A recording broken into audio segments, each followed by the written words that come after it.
Apple just had their September Glow Time event, and while they did release some pretty cool products, they also did a lot of yapping. So here's everything you need to know from the Glow Time Apple event.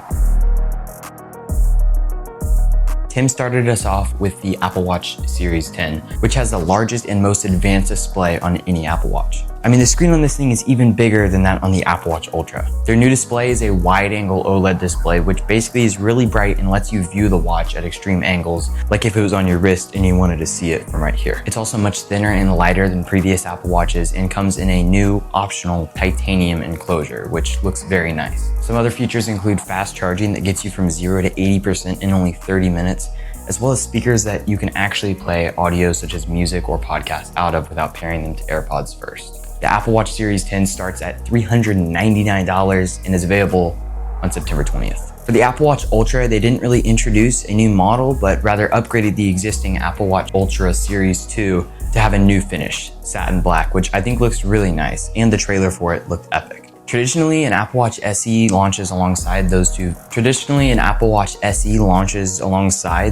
versions, but there was no talk of an Apple Watch SE anywhere in the event. All right, now let's talk about the AirPods. There's these brand new AirPods 4 that come in this super tiny case. And there's actually two models of the AirPods 4.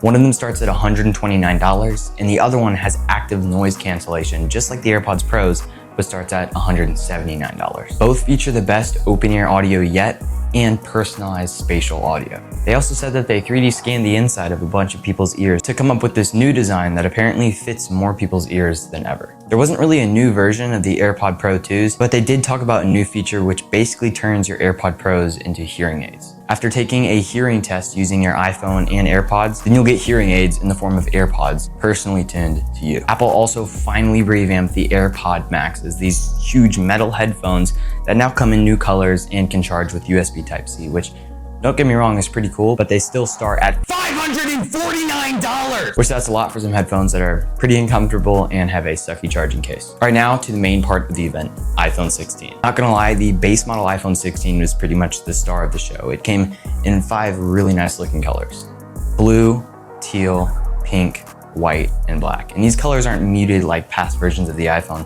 These are actually some really vibrant colors. And once again, Apple's using this cool glass that they introduced on the iPhone 15 that actually has color infused to it, and it looks really nice. The cameras are now aligned vertically on the back of the iPhone instead of the diagonal format that we've seen on the past 3 iPhones. This means the base model iPhone can now shoot spatial video to be viewed on the Apple Vision Pro. Last year when the iPhone 15 Pro was announced, the mute switch was replaced by a new button called the Action button. And that's not the only button that's been added to the iPhone 16. This is called the Capture Control, and it's a cool button below your power button, not only with haptics, but with gestures. You can hold down lightly on the button and then do gestures like swiping or pressing down to take a video, capture a photo, zoom, and much more. It's actually open to developers. Alongside the iPhone 16, they kept talking about Apple Intelligence and how powerful Siri is gonna be. And pretty much everything they said was already gone over in WWDC from June. But they did talk about one new feature, which is actually really cool. It's called Visual Intelligence. If you hold down on the camera control button, it brings up this awesome camera menu powered by Apple Intelligence. Then you can press the camera control button again, and it'll take a photo of whatever is in front of you. Say it's a dog, it'll tell you about the species of dog, or if it's a piece of homework, it'll walk you through solving the problem. They didn't talk about it for very long, but I think this is gonna be one of the major selling points of the iPhone 16 and why the capture control button is actually useful. The pro people out there, the people who are all pro and they do professional things, Apple also introduced the iPhone 16 Pro and 16 Pro Max.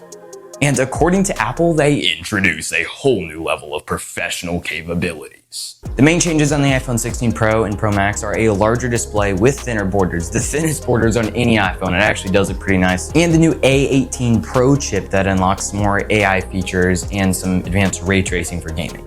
The new Pro cameras include a 48 megapixel ultra-wide and 5x telephoto lens. They offer unmatched flexibility and quality even in low light conditions. But my favorite camera feature was the new 4K 120 frames per second video recording.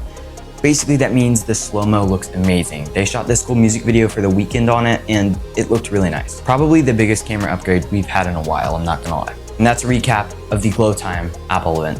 Thank you so much for watching. If you enjoyed this video, be sure to leave a like or maybe even subscribe. And if you did enjoy this video, then you'll probably like this one. In fact, you will like that one. Just go ahead. All right, toodles.